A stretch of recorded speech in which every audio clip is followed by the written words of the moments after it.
اللہ نے کہا ہر خوش کو در جو ہے ہم نے قرآن میں رکھ دیا ہے، تو ظاہر ہے کہ آپ یہ بھی عزاداری بھی ہے، ماتم بھی ہے، جلوس بھی ہے، ساری چیزیں۔ تو ہم کہتے ہیں کہ قرآن میں سب کچھ لکھا ہوا ہے، مگر ہر ایک کو سجائی نہیں دیتا ہے، ہر ایک کو سجائی نہیں دیتا قرآن کا لکھا ہوا۔ تو کہا پھر ہم نے کہا ذرا ایک چھوٹی سی مثال سمجھیے۔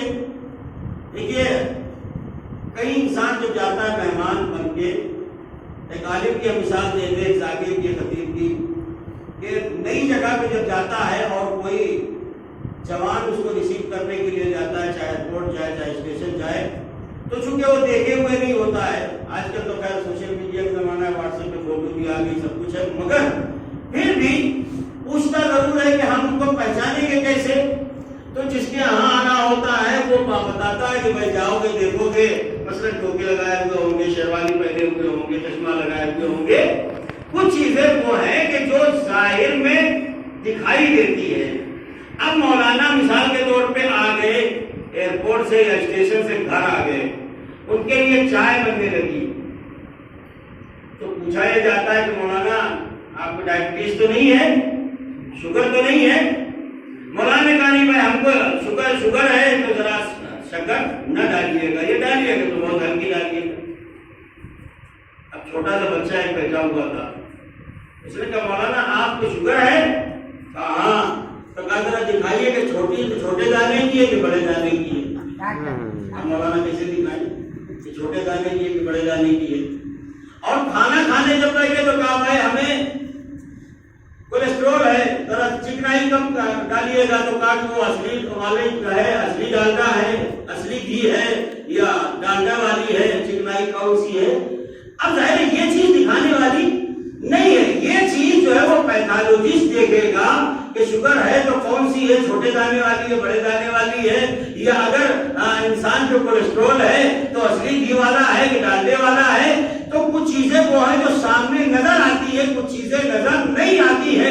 قرآن میں سب کچھ لکھا ہوا ہے مگر ہر ایک کو دکھائی نہیں دیتا ہے، یہ معصوم ہی دیکھ سکتا ہے قرآن میں کیا لکھا ہوا ہے۔ واہ واہ واہ واہ واہ۔ لیکن اب ظاہر ہے کہ اگر عالم نے کہہ دیا تو اب اسے جواب تو دینا ہی ہے، سمجھانا تو ہے ہی ہے، اطمینان تو دلانا ہی ہے، خالی اتنے سے تو بات نہیں نکلے گی نا۔ تو اب کہنے لگے نہیں آپ دکھائیے ہمیں کہ قرآن میں کہاں لکھا ہوا ہے۔ ہم نے کہا کہ چلیے آئیے قرآن لے کر کے آئیے، قرآن میں وہ سورہ نکالیے جس میں لکھا ہوا ہے کہ صبح کی 2 رکعت نماز پڑھنی چاہیے، اور مغرب کی 3 رکعت ہے، ظہر کی 4 رکعت ہے، بیڑی پینے سے روزہ ٹوٹ جاتا ہے، احرام میں 2 کپڑا ہونا چاہیے۔ یہ ساری چیزیں ہمیں سورے میں قرآن میں لا کے دکھائیے۔ کہنے کہ ایسا کوئی سورہ نہیں ہے جس میں لکھا ہو کہ مغرب کی 3 رکعت ہے، صبح کی 2 رکعت ہے۔ تو ہم نے کہا پھر مسجد میں جھگڑا کیوں نہیں کرتے؟ توجہ کریے گا، مسجد میں جھگڑا کیوں نہیں کرتے؟ کہ صبح کا وقت ہے، فرصت میں ہے تو 2 کیوں پڑھے، ہم 8 پڑھیں گے۔ وہاں جھگڑا کیوں نہیں کرتے؟ مغرب میں بھی ہم نوکری سے آ گئے ہیں، کام دھندے سے فرصت پا گئے ہیں، ہم 3 ہی کیوں پڑھے، ہم 6 پڑھیں گے۔ وہاں جھگڑا کیوں نہیں کرتے؟ کہنے لگے صاحب جھگڑا ہم اس لیے نہیں کرتے ہیں کہ نبی نے مغرب کی 3 رکعت پڑھی ہے تو ہم پڑھ رہے ہیں، نبی نے صبح کی 2 رکعت پڑھی ہے تو ہم پڑھ رہے ہیں، نبی نے ظہر کی 4 رکعت پڑھی ہے تو ہم پڑھ رہے ہیں۔ ہم نے کہا رسول نے جو مسجد میں عمل کر کے دکھایا وہ تو سمجھ میں آ رہا ہے، لیکن حالت نماز میں اس کے رسالت پہ جو بیٹھا ہوا ہے جب اس کی عزاداری ہوتی ہے تو پوچھتے ہو یہ کہاں لکھا ہے، وہ کہاں لکھا ہے؟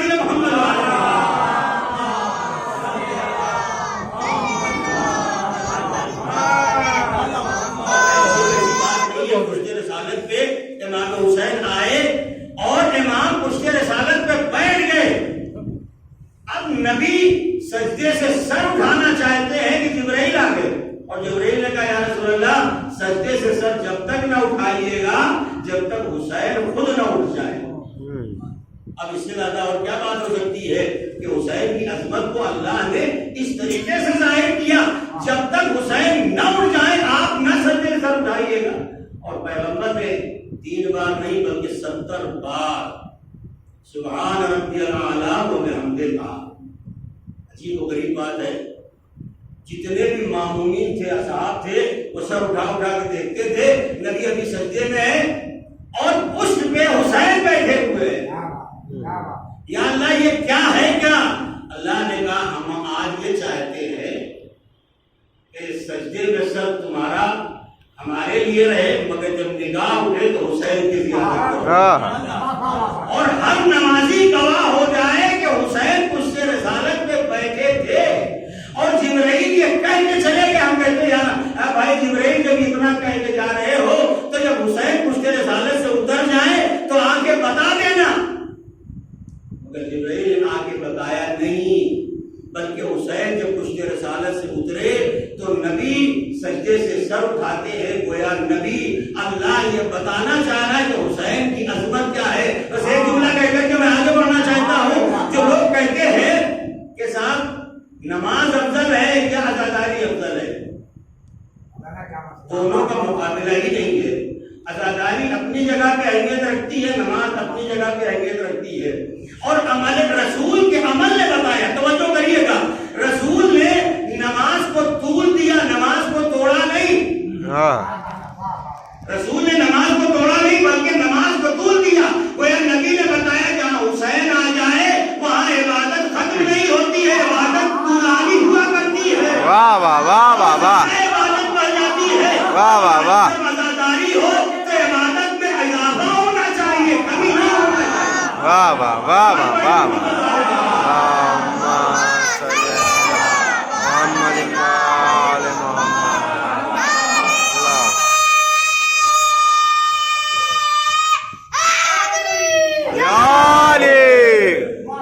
حسین آ جائے وہاں عبادت میں کمی نہیں ہوتی ہے، تو پھر اس کا جھگڑا ہی کرنا کیا؟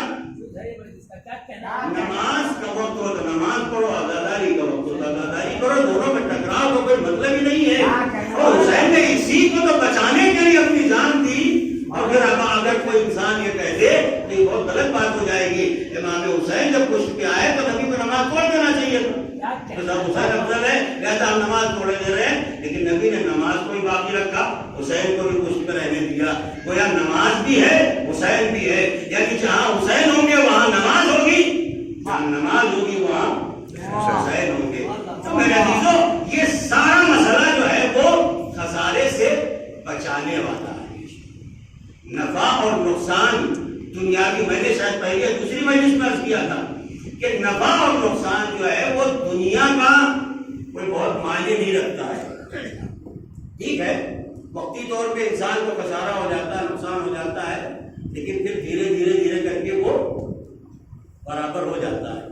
لیکن آخرت کا خسارہ جب ہو جائے تو اس کو پورا کرنا ہمارے بس میں نہیں ہوتا ہے، اسی لیے پیغمبر نے فرمایا کہ دنیا کے خسارے سے آخرت کا خسارہ کہیں زیادہ بڑا ہے۔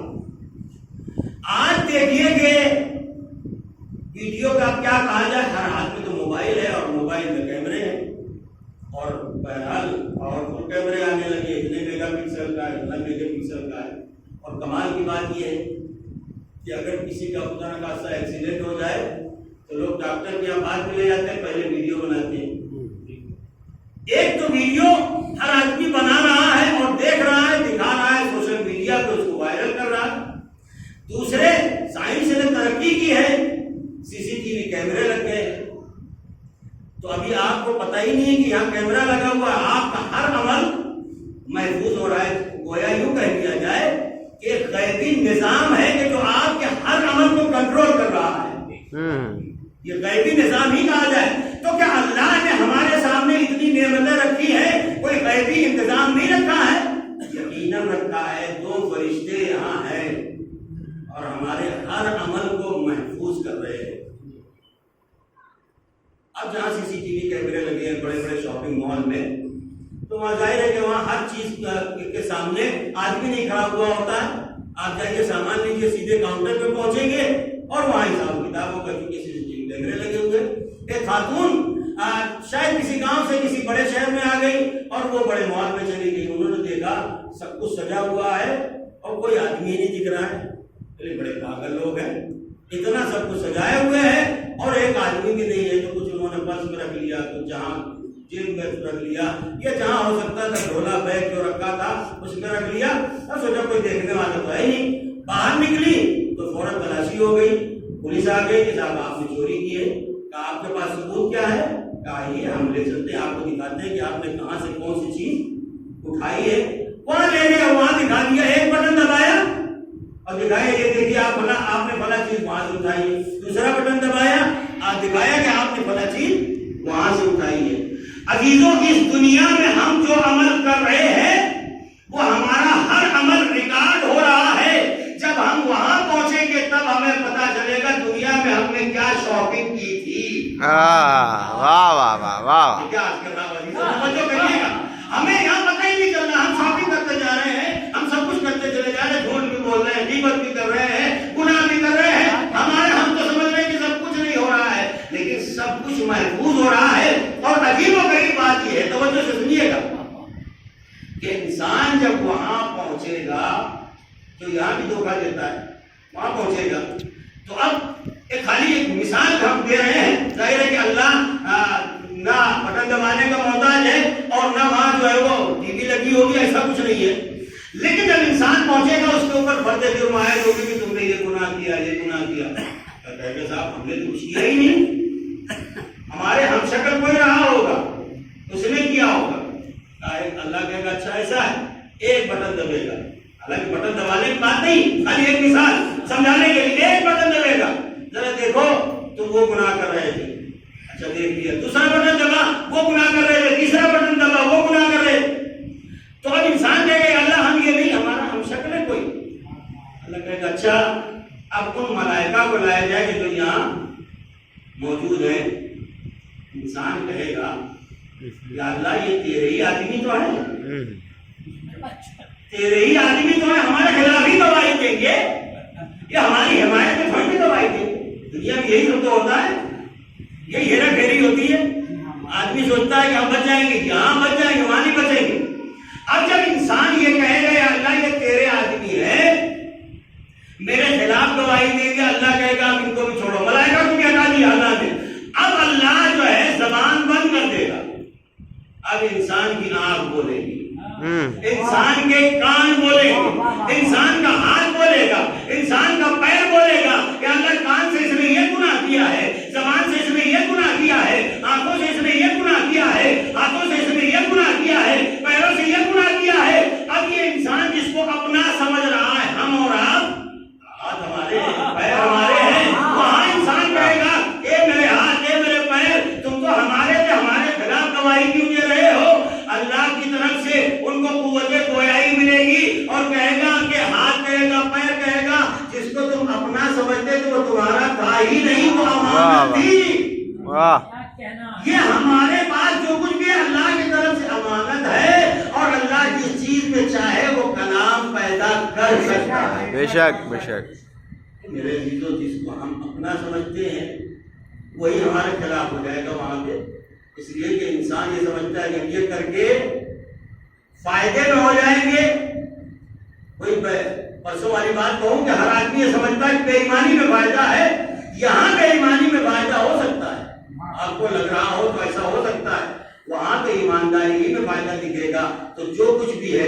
اچھا ایک بات ہے، گناہ کے بارے میں جیسے ہمارے اعضاء گواہی دیں گے ویسے ہماری نیکیوں کے بارے میں بھی گواہی دیں گے، ایسا نہیں ہے کہ صرف گناہی کے بارے میں وہاں سب دیکھا جائے گا صاحب انہوں نے یہ کیا انہوں نے یہ کیا، نہیں، ساری چیزیں ہماری وہاں سامنے آئیں گی۔ تو میرے عزیزو ہمارے لیے ضروری یہ ہے کہ ہم یہ سمجھیں کہ ہم خسارے سے کیسے بچ سکتے ہیں۔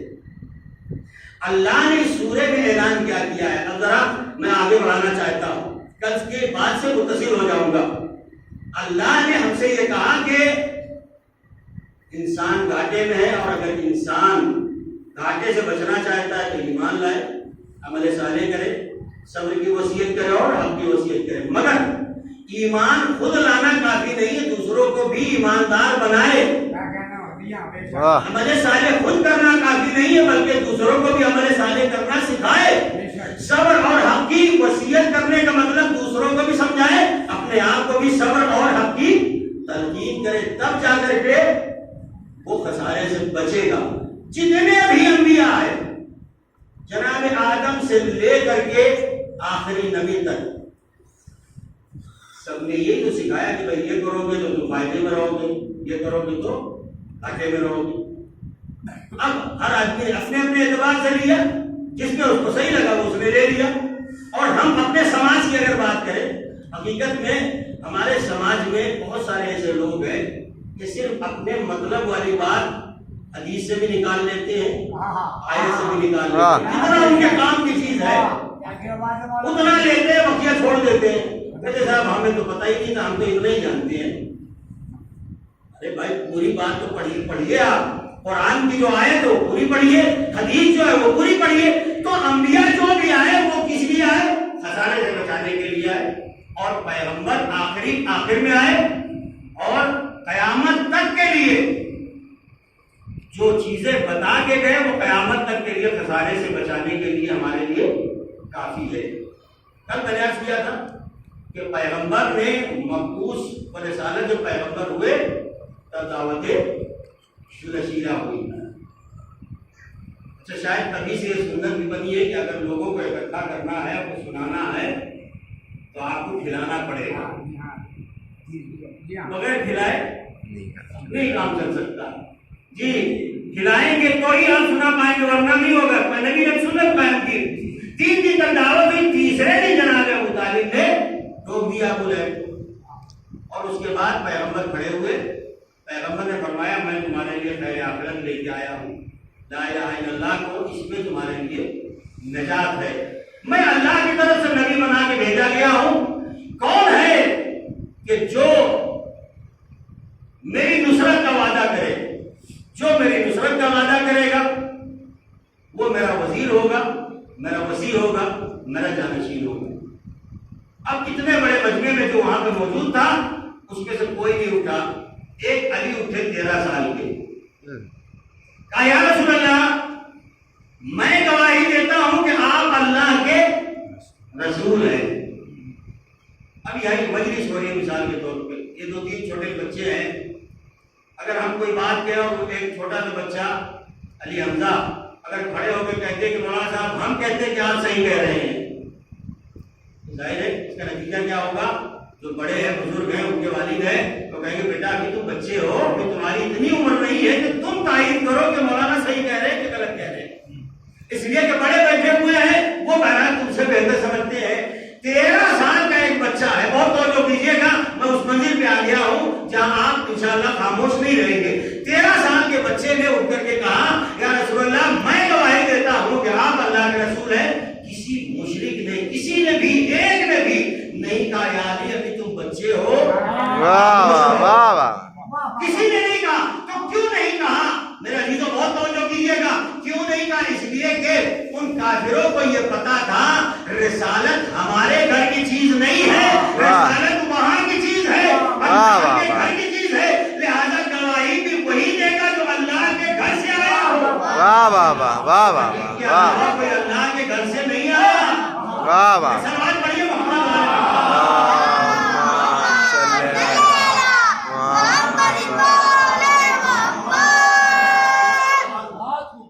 اللہ نے قرآن میں ارشاد فرمایا وَيَقُولُ الَّذِينَ كَفَرُوا لَسْتَ مُرْسَلًا قُلْ كَفَىٰ بِاللَّهِ شَهِيدًا بَيْنِي وَبَيْنَكُمْ وَمَنْ عِندَهُ عِلْمُ الْكِتَابِ۔ میرے نبی جب آپ کہیں گے کہ ہم رسول ہیں تو یہ کفار یہ جو ہے وہ آپ کو کہیں گے کہ آپ رسول نہیں ہیں، تو آپ ان سے کہیے کہ تمہارے لیے 2 گواہ کافی ہے، ہمارے اور تمہارے درمیان 2 گواہ ہیں، ایک اللہ ہے اور ایک عالم کتاب ہے۔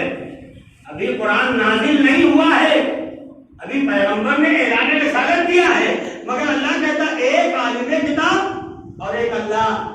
تو اللہ گواہی دینے کے لیے تو آیا نہیں، گواہی کس نے دی؟ علی نے دی، اور وہ بھی عالم کتاب ہونے کی حیثیت سے دی۔ کمال کی بات یہ ہے کہ اللہ ابھی تو قرآن نازل بھی نہیں ہوا ہے، یہ عالم کتاب کیسے؟ عجب نہیں آواز آئے جو لوگ قرآن کے نازل ہونے کے بعد حافظ بنے وہ اور ہوتے ہیں، جو ہمارا نمائندہ ہوتا ہے وہ یہاں سے علم لے کے جاتا ہے۔ واہ واہ واہ، قرآن کا عالم ہوتا ہے، پیدا ہونے کے بعد کسی معلم کے پاس، کسی ٹیچر کے پاس جا کے بیٹھ کر پڑھتا نہیں ہے۔ اچھا اب علی نے گواہی دی، تو ہو سکتا ہے کوئی یہ کہہ دے صاحب ہم بھی تو گواہی دیتے ہیں اشہد ان محمد رسول اللہ، اذان میں گواہی دیتے ہیں، کلمے میں گواہی دیتے ہیں، کہ میں گواہی دیتا ہوں کہ محمد اللہ کے رسول ہے، تو اس میں کون سا کمال ہو گیا کہ علی نے گواہی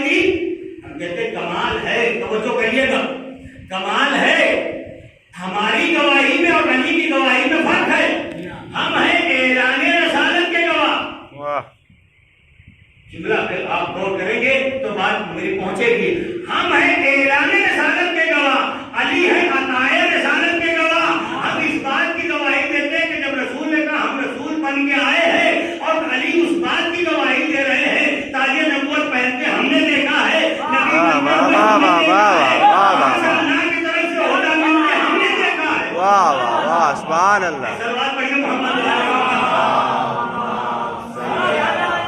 محمد وآل محمد. عطائے رسالت کے گواہ ہیں مولائے کائنات. اسی لیے جو صلح حدیبیہ ہوا اور سرونامہ لکھا جانے لگا تو اس سرونامے کو مولائے کائنات لکھنے کے لیے بھیجے. مولائے کائنات نے لکھا بسم کا اللہم، یہ سرونامہ محمد رسول اللہ کی جانب سے ہے. فوراً ہی کفار نے کہا کہ اگر ہم رسول کو رسول ہی مانتے ہو تو جھگڑا کائے کا تھا. تو پہلے تو آپ اللہم کاٹیے، اللہ کا نام کاٹیے. علی نے کاٹ دیا. جب مشرکین نے کہا کہ آپ محمد کے سامنے سے رسول اللہ کاٹ دیجئے، علی نے کہا یا رسول اللہ اب آپ لے لیجئے، میں رسول نہیں کاٹوں گا آپ کے نام کے سامنے. ارے علی آپ نے اللہ کا نام کاٹ دیا، رسول کا نام کیوں نہیں کاٹ رہے ہیں؟ محمد ابن عبداللہ لکھ دیجئے.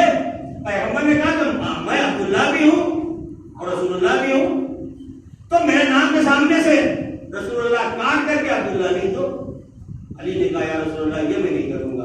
ہم نے کہا یا علی آپ کیوں نہیں کاٹ رہے ہیں؟ اپنی آواز آئے میں اکیلا رسالت کا گواہ ہوں. واہ واہ اکیلا رسالت کا گواہ ہوں. اگر میں نے ہی محمد کے سامنے سے رسول اللہ کاٹ دیا، دنیا کہے گی جو گواہ تھا اس نے گواہی واپس لے لی. گواہی واپس لے لی. تو میں جملہ کہوں جو صلح حدیبیہ سے پہلے کے مسلمان ہیں وہ محمد کے مسلمان ہیں، صلح حدیبیہ کے بعد جتنے مسلمان ہیں وہ علی کے مسلمان ہیں. واہ واہ واہ. بڑھیا محمد والا اللہم صلی علی محمد وآل محمد. واہ واہ. مسلمان ہیں. اگر گواہی واپس لے لیتے تو بات ختم ہو گئی ہوتی. کون کہتا محمد رسول اللہ؟ لیکن علی نے گواہی واپس نہیں لی. علی نے کہا یا رسول اللہ میں مدد کروں گا. انا ناصرک یا رسول اللہ، اے اللہ کے رسول میں آپ کی مدد کروں گا. اچھا نصرت کا اعلان جو نبی مولائے کائنات نے کیا ہے وہ خالی رسول کے سامنے ہی نہیں کیا، نصرت تو سارے انبیاء کی ہے، مدد سارے انبیاء کی ہے. یہ اور بات ہے کہ جناب آدم سے لے کے جناب عیسیٰ تک سارے انبیاء کی جو مدد کی وہ چھپ کر کے کی، اور پیغمبر کی جو مدد کی وہ علن اعلان کی ہے. اب اگر کوئی علی سے پوچھ رہے علی آپ نے سارے انبیاء کی چھپ کے مدد کیوں کی اور نبی کی کھل کے مدد کیوں کی؟ آواز آئے گی کہ ایک نبی کی کھل کے مدد کی تو نصیر خدا کہہ بیٹھے. واہ واہ واہ. سارے انبیاء کی علن اعلان مدد کرتا تو پوری دنیا خدا کہہ بیٹھتی. واہ واہ. پوری دنیا خدا کہہ بیٹھتی. واقعہ ایک بڑا مشہور ہے جناب نوح کے زمانے کا.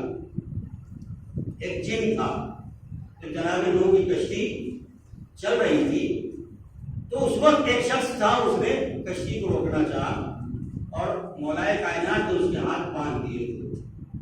اب وہ رسول اللہ کے پاس آیا، رسول اللہ میرے ہاتھوں کو کھول دیجئے. اب کس نے باندھا؟ ایک جوان تھا.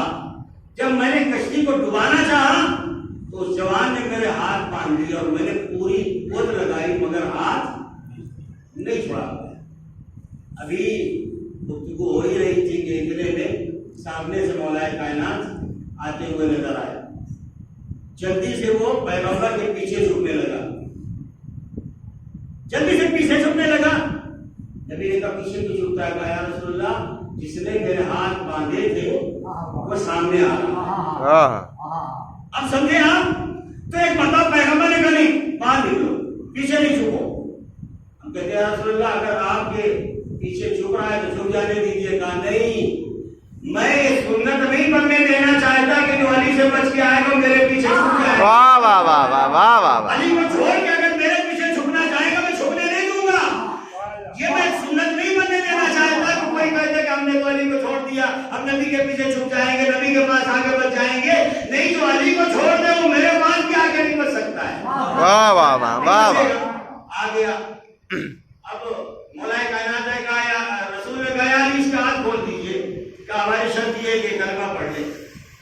کہا ٹھیک ہے.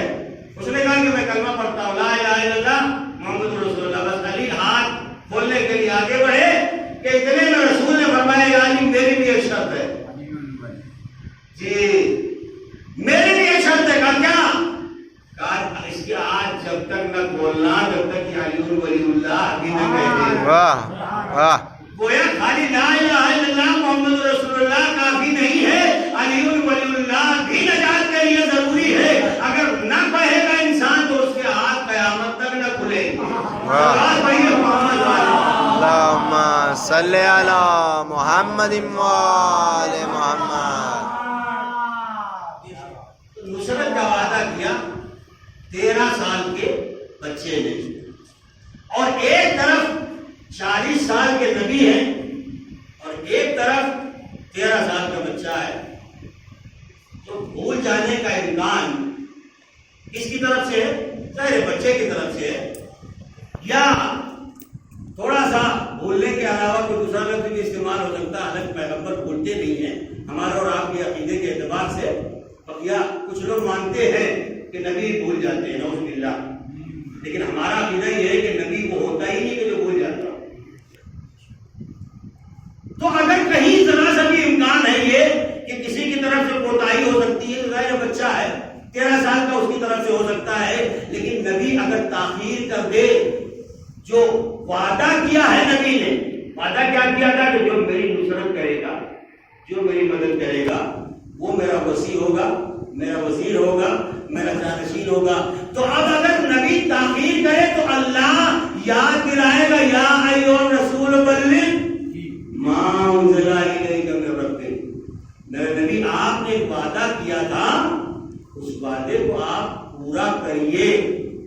علی نے نصرت کا وعدہ کیا, اور اس سے پہلے کیا ہوتا تھا کہ نبی جب مدینے کی گلیوں میں نکلتے تھے تو بچے پتھر مارتے تھے. کوئی مجنون کہتا تھا, کوئی شاعر کہتا تھا, کوئی پاگل کہتا تھا, کوئی دیوانہ کہتا تھا. اور جب جناب ابو طالب شکایت لے کے جاتے تھے تو کہتے تھے ابو طالب کے بچوں کی بات ہے, ہم کیا کر سکتے ہیں. لیکن جب علی نے نصرت کا وعدہ کیا اور علی سائے کی طرح نبی کے ساتھ ساتھ چلنے لگے, اور ایک مرتبہ کسی بچے نے پتھر مارا ادھر سے, علی نے اس کا ہاتھ توڑ دیا, کسی کا پیر توڑ دیا. اب ادھر سے شکایت آنے لگی کہ آپ کے بچے نے, ابو طالب کے پاس آتے, ارے صاحب آپ کے بچے نے ہمارے بچے کا یہ کر دیا ہے, ہمارے بچے کا یہ نقصان کر دیا ہے. جناب ابو طالب کہتے چھوڑیے, یہ تو بچوں کی بات ہے, بڑوں کی اس میں پڑھنے کی کیا ضرورت ہے. اب تاریخوں میں لکھا ہے, توجہ کریے گا, کہ ایک دن مولا کائنات نے خرمے کی گٹھلی جیب سے نکالی اور جو کھینچ کے ماری ہے تو سینہ ٹوٹ گیا بچے کا. اب لوگ کہتے ہیں مولانا یہ کیسے ہو سکتا ہے کہ خرمے کی گٹھلی سے کسی کا سینہ ٹوٹ جائے. ہم کہتے ہیں کیوں نہیں ہو سکتا ہے. اگر مسور کے دانے کے برابر کنکریاں آئے, واہ واہ واہ واہ واہ واہ واہ, بھوسا ہو سکتا ہے, واہ ٹوٹنے کی بات نہیں ہے, بھوسا ہو سکتا ہے, تو کسی کا سینہ کیوں نہیں ٹوٹ سکتا. کہنے لگے وہ بیت اللہ کی بات کی, ہم نے کہی رسول اللہ کی بات ہے, اللہ کے گھر کی عبادت کی بات کی, رسول اللہ کے عبادت کی بات ہے. ایسا بات نہیں ہے محمد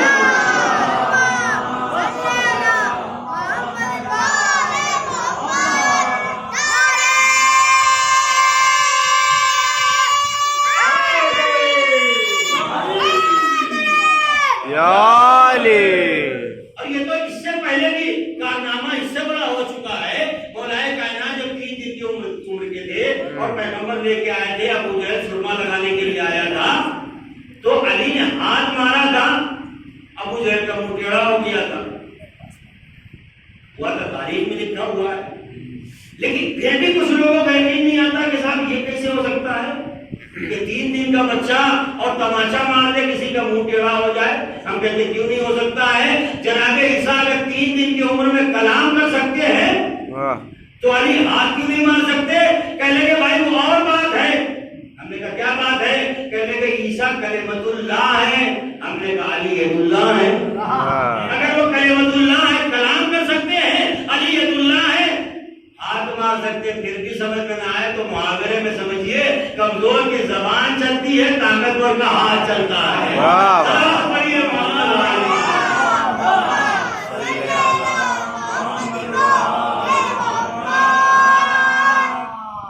تو مولا کائنات نے نصرت کا وعدہ کیا اور ایک مرحلہ وہ آیا کہ جسے شب ہجرت کہا جاتا ہے۔ پیغمبر نے علی سے کہا یا علی آج آپ میرے بستر میں سو جائیے۔ 40 قبیلے کے لوگ رسول کا گھر گھیرے کھڑے ہوئے ہیں اور اللہ نے کہا میرا نبی آج یہاں سے ہجرت کر جائیے۔ اب 40 قبیلے کے لوگ گھر گھیرے کھڑے ہوئے ہیں اور علی سے رسول کہہ رہے ہیں کہ علی آج آپ میرے بستر میں سو جائیے۔ گویا جس کے جینے کی عمر زیادہ ہے اس کو بستر پہ سلایا جا رہا ہے، جس کے جینے کی عمر کم ہے اسے وہاں سے بھیجا جا رہا ہے۔ کہتے ہیں رسول اللہ کا سلانا ہی ہے کہ جبریل کو سلا دیجیے، ان کے اوپر تو تلوار کا بھی اثر نہیں ہوگا، اگر معصوم فرشتہ ہے وہ تو ان کے اوپر تو تلوار کا بھی اثر نہیں ہونے والا ہے۔ لیکن رسول آواز دیں کہ آج مجھے علی کو سلانا ہے اور علی بستر پہ سو گئے۔ عجیب و غریب بات ہے عزیزو، علی بستر پہ سو گئے اور پوری رات مشرکین چاروں طرف گھومتے رہے، چکر لگاتے رہے۔ اب یہ عجیب و غریب مرحلہ ہے، نبی تھے نور، تو ایک بات بالکل طے ہے کہ ایک روایت ہے ام المومنین کی، نانی ماں عائشہ کی، وہ کہتی ہیں کہ نبی کا چہرہ اتنا نورانی تھا کہ اگر رات کے اندھیرے میں میری سوئی کھو جاتی تھی تو میں نبی کے چہرے سے ڈھونڈ لیا کرتی، چہرے کے نور سے، اتنا نورانی چہرہ۔ ارے تو بھائی اتنا نورانی چہرہ اگر گھر سے چلا جائے گا تو اندھیرا نہیں ہو جائے گا؟ ہو جائے گا کہ نہیں ہو جائے گا؟ تو اس کا مطلب یہ ہے کہ نبی اپنی جگہ اسے لٹا کے گئے جس کا نور ویسے ہی تھا، جیسے نبی کا نور تھا۔ لہٰذا مشرکین کو پتہ ہی نہیں چلا اور نبی چلے گئے۔ رات گزر گئی، اس زمانے میں تو آج کے زمانے کے حساب سے رات کاٹنے کا سامان بھی تو نہیں تھا۔ آج اگر رات گزارنا ہے تو موبائل ہے، چائے ہے، کافی ہے، پان ہے، سگریٹ ہے، بہت ساری چیزیں ہیں رات جاگنے کے لیے۔ مگر اس وقت رات کاٹنے کے لیے، رات جگنے کے لیے کچھ سامان نہیں تھا سوائے اس کے کہ ستارے کوئی گنتا، اس کے علاوہ تو کچھ نہیں تھا۔ اب وہ پوری رات جگتے رہے اور علی چادر تان کے سوتے رہے۔ پوری زندگی علی ایسا نہیں سوئے جیسا شب ہجرت سوئے۔ ہم کہتے ہیں مولا آپ کو نیند کیسے آ گئی؟ اس لیے نہیں کہ تلوار کے سائے میں سو رہے تھے، نہیں، مولا کائنات کی رات جو گزرتی تھی، ایک حصہ عبادت الہی میں، ایک حصہ اللہ سے راز و نیاز میں اور ایک حصہ رات کا غریبوں کی مدد کرنے میں۔ تو آپ نے دیکھا ہے کہ جو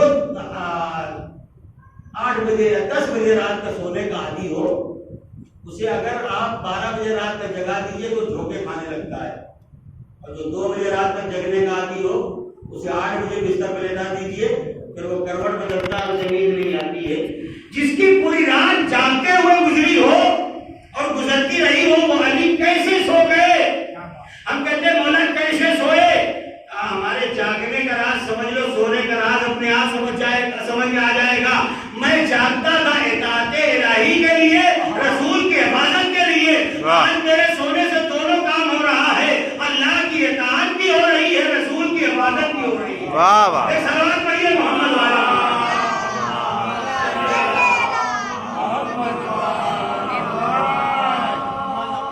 میرے سونے سے رسول کی حفاظت بھی ہو رہی ہے، اللہ کی اطاعت بھی ہو رہی ہے۔ اب ظاہر ہے کہ اس نہ سونے والے نے سونے والے کو دیکھا، سونے کو پرکھا، بالکل کھرا سونا نکلا، تو نہ سونے والے نے سونے والے سے کہا، سونے والے اپنا سونا بیچتا ہے؟ کہاں بیچوں گا؟ کیا قیمت دو گے؟ اللہ نے کہا تم بتاؤ، سونے والے نے کہا کہ آپ بتاؤ. یہ بحث ہوتی رہی یہاں تک کہ اللہ نے کہا، سونے والے نے کہا جو تیری مرضی ہو وہ دے دے. اللہ نے کہا آج سے ہماری مرضی تمہاری، ہماری رضا تمہاری. یعنی ہماری مرضی اب ہماری نہیں بلکہ تمہارے پاس. سارے مسلمان کہتے ہیں یا اللہ راضی ہو جا، یا اللہ تو ہم سے راضی ہو جا، یا اللہ تو ہم سے راضی ہو جا. اللہ کہتا ہے ہم نے اپنی مرضی تو علی کے حوالے کر دی ہے. اگر ہمیں راضی کرنا ہے تو پہلے علی کو راضی کر لو، ہم اپنے آپ سے راضی ہو جائیں. سلام پڑھیے محمد والے.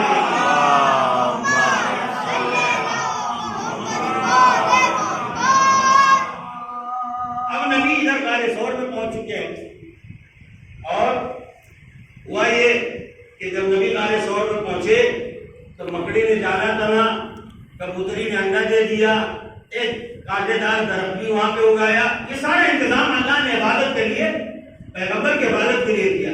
مگر جبرائیل نے کہا یا اللہ میں عبادت کے لیے جانا چاہتا. کہا اسے ضرورت تو نہیں ہے، مگر جاؤ.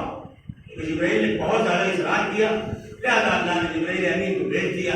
اب جبرائیل امین آئے تو کیا دیکھا کہ کبوتری نے انڈا دیا ہوا، مکڑی نے جالا تنا ہوا ہے. مکڑی کا جالا کتنا مضبوط ہوتا ہے، ایک بچہ بھی انگلی مارے تو جالا ٹوٹ جاتا ہے. ایک مرتبہ مکڑی نے پوچھا جبرائیل کیسے آنا ہوا؟ کہا میں نبی کی عبادت کے لیے آیا ہوں. کہا نہیں آپ کی ضرورت نہیں، آپ تشریف لے لیں. کیا خیریت؟ ہاں میں عبادت کر رہی ہوں. ارے اتنی کمزور مخلوق اور اس کے بعد بھی تو دعویٰ کر رہی ہے کہ میں رسول کی عبادت کر رہی ہوں. کہاں یہ میں نے جو گھر بنایا ہے، یہ میں نے جو جالا بنا ہے، اس سے نبی کی عبادت ہو جائے گی. کہا اتنا کمزور گھر اور اس کے بعد تجھے اتنا ناز ہے؟ کہا جبرائیل اگر دم ہے تو اس جالے کو توڑ کے دکھاؤ. مکڑی نے چیلنج کر دیا جبرائیل کو. ایک مرتبہ جبرائیل امین نے طاقت لگائی مگر جالا نہیں ٹوٹا. تو جیسے ہی جبرائیل نے کہا یا علی بدل، خبردار یہی نام لے کے تو میں نے جالا بنا ہے، یہی نام لے کے توڑنا چاہے. سلوات پڑھیے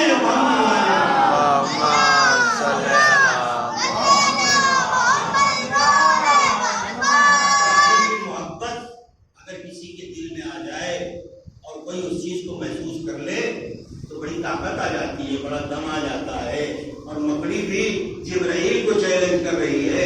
تو عزیزوں، جو علی نے مولائے کائنات میں نصرت کا اعلان کیا تھا وہ اپنی آخری عمر تک کی، اپنے آخری زندگی کے لمحات تک کے نصرت کا وعدہ پورا کرتے رہے. اور صرف وہی نہیں بلکہ پوری جناب ابو طالب کی اولاد ہی نے نصرت کے وعدے کو پورا کیا، چونکہ یہ سلسلہ جناب ابو طالب سے ہی چل رہا ہے. اور اسی نصرت کے سلسلے کا نام ہے امام حسین. نصرت رسالت، نصرت دین، اسی کے خاطر امام حسین کربلا کے میدان میں آئے.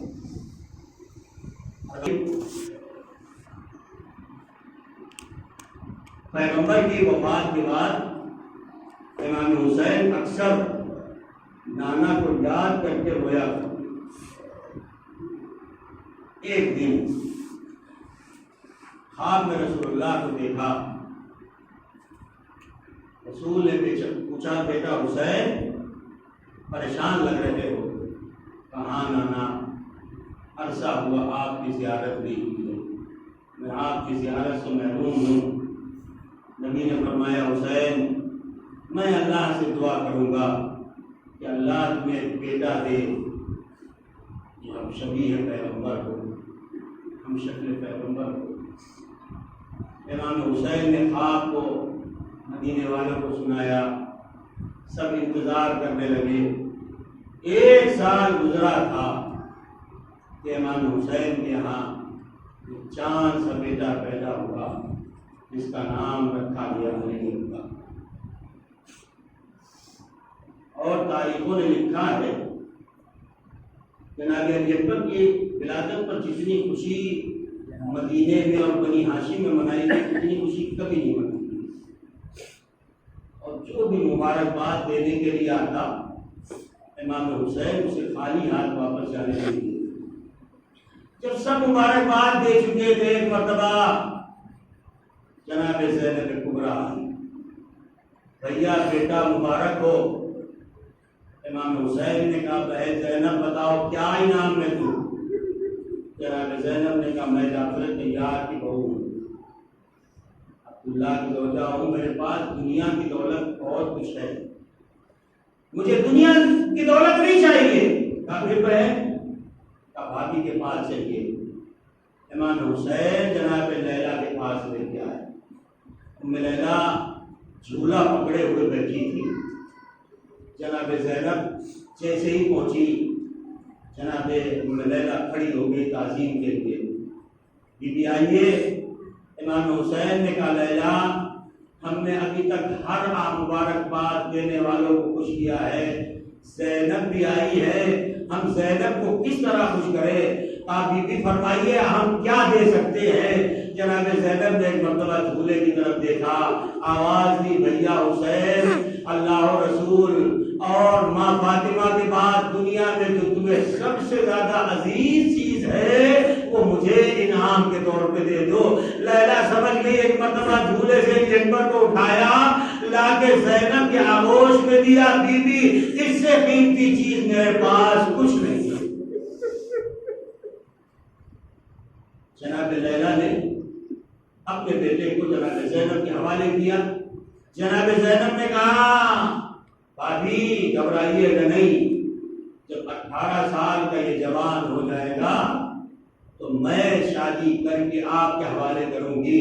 ارباب اعضاء قافلہ مدینے سے جب چل رہا تھا، بعض تاریخوں نے لکھا ہے کہ ایک سواری ایسی تھی جس کے خاص جناب علی اکبر کی شادی کے کپڑے رکھے گئے تھے، اس لیے کہ ساری بہنوں کو ارمان تھا، ہر بہن کو ارمان ہوتا ہے کہ بھائی کی شادی ہوگی تو میں اس طرح کروں گی، ہر بہن کو ارمان ہوتا ہے، بھائی کو بھی ارمان ہوتا ہے کہ بہن شادی میں شامل رہے۔ ارباب اعضاء قافلہ کربلا میں آ گیا، شب عاشور آ گئی۔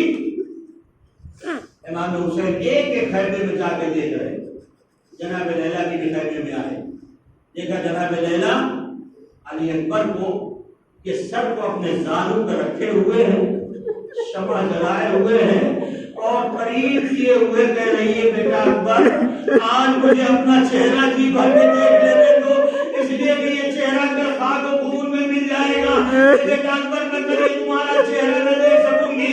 اب اب صبح عاشور ہونے لگی کہ ایک مرتبہ جناب زینب نے بھیا حسین سے کہا بھیا آج علی اکبر سے اذان دلواؤ، ہم آخری اذان کی آواز علی اکبر سے سننا چاہتے ہیں۔ بس ارباب اعضاء امام حسین نے علی اکبر سے کہا بیٹا تم اذان دو۔ اے ارباب اعضاء ایک مرتبہ 3 دن کی بھوک اور پیاس سے توجہ کریں، آپ ذرا غور کریں، ہم صرف 12-14 گھنٹے روزہ رکھتے ہیں، ہماری آپ کی آواز نہیں نکلتی ہے، 3 دن کی بھوک اور پیاس ہے۔ علی اکبر نے کہا اللہ اکبر، آواز خیمے تک نہیں گئی۔ جناب زینب نے فضہ سے کہلوایا اماں فضہ جاؤ نہ جائے حسین سے کہو علی اکبر کی آواز خیمے تک نہیں آ رہی ہے۔ ایک مرتبہ حسین نے کہا اے بیٹا اکبر سینے کا زور لگاؤ، تمہاری آواز میری بہن تک نہیں پہنچ رہی۔ علی اکبر نے کہا اے بابا مجھے ایسا معجزہ کرو میری آواز مدینے پہنچ جائے، میری بہن سن رہا میرا انتظار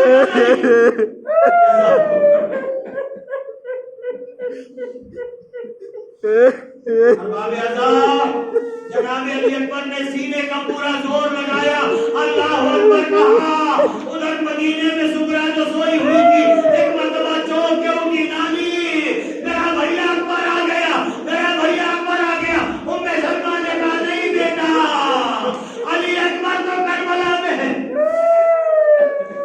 جزاکم ربکم خیر الجزاء، جناب لیلا کو پرسہ پیش کیجیے، جناب زینب کو پرسہ پیش کیجیے، ان کے لال کا علی اکبر کا پرسہ ہے۔ ارباب اعضاء ایک وقت وہ آیا کہ جناب علی اکبر باپ کے سامنے کھڑے ہو کے کہتے بابا مجھے مرنے کی اجازت دیجیے۔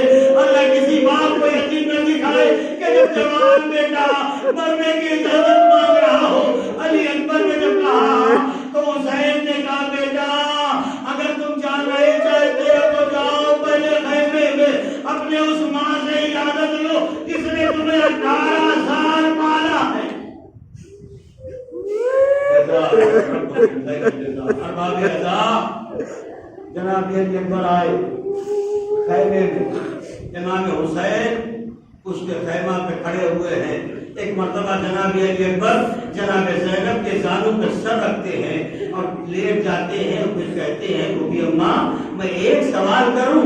زینب کہتی ہے بیٹا میری غربت کو دیکھ کر کے سوال کرنا. زینب کے پاس ابھی دینے کو کچھ نہیں ہے. آپ بی اماں ایک بات بتائیے آپ کو زہرا کا لال زیادہ پیارا ہے یا آپ کو آپ کا لال زیادہ پیارا ہے؟ زینب کہتی ہے اے بیٹا اکبر کیسا سوال کر رہے ہو؟ مجھے زہرا کا لال زیادہ پیارا ہے. تو علی اکبر کہتے ہیں بی اماں اپنے لال کو زہرا کے لال میں قربان کرو.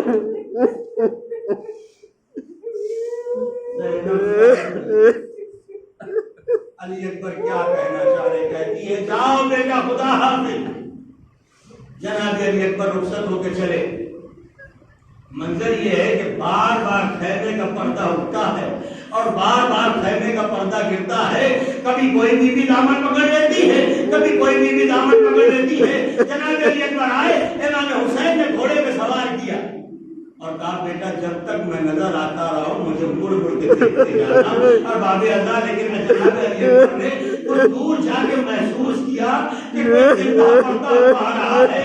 ایک مرتبہ جناب علی اکبر نے گھوڑے کو موڑا آپ نے تو رخصت کر دیا تھا پھر یہ آپ پیچھے پیچھے کیوں آ رہے ہیں؟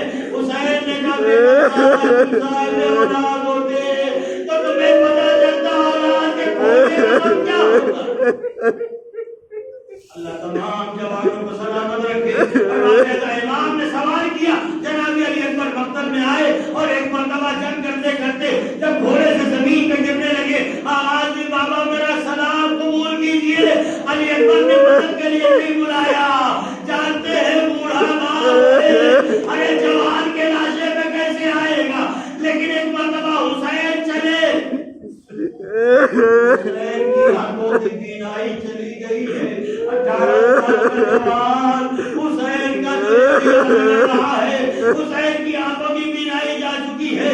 یا علی علی کہتے ہوئے ایک مرتبہ علی اکبر کے سرانے پہنچے. پوچھا بیٹا کوئی تکلیف ہو تو بتاؤ بیٹا کوئی وصیت ہو تو بتاؤ. اے جناب علی اکبر کہتے بابا اے میرے بابا میرے سینے میں ایک نیزے کی ہڈی پھنسی ہوئی ہے. ایک مرتبہ امام حسین گھٹنوں کے بل زمین کربلا میں بیٹھے آواز دی دادا ابراہیم. آپ نے اپنے بیٹے کے گلے میں چھری رکھی تھی آنکھوں میں پٹی باندھی تھی. یہ حسین اپنے جوان کے سینے سے برچی کا پھل نکال رہا ہے. ایک مرتبہ برچی کا پھل نکالا علی اکبر کا کلیجہ بھی نکلا. اور باب اعضاء پر میں نے مجلس کو تمام کر دیا. ایک مرتبہ امام علی اکبر کے جنازے کو لے جانا چاہتے ہیں خیام حسینی میں. اگر بنی ہاشم کے بچے آئے اور جناب علی اکبر کو اٹھایا خیمے میں لا کے رکھا. جناب زینب سے امام کہتے ہیں زینب جاؤ ذرا لیلا کو بلا لے آؤ آگے آخری رخصت کر لے. اور باب اعضاء اب جو زینب اس خیمے میں پہنچی جہاں لیلا ہے باقی چلیے اکبر سے آخری ملاقات کر لیجئے. تو ایک مرتبہ زینب نے کیا دیکھا ارے جناب لیلا کبھی اس طرح سے ٹکرا رہی ہے کبھی ادھر ٹکرا رہی ہے. پوچھا بھابھی چلیے گا نہیں میری آنکھوں کی بینائی چلی گئی ہے مجھے ذرے خیمہ نظر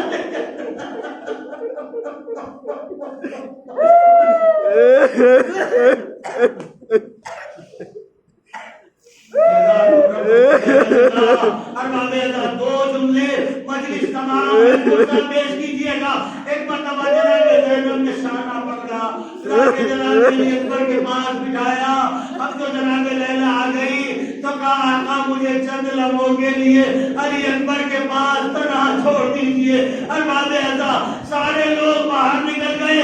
جب تھوڑی دیر کے بعد واپس پلٹ کے آئے امام نے کیا منظر دیکھا.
Hey.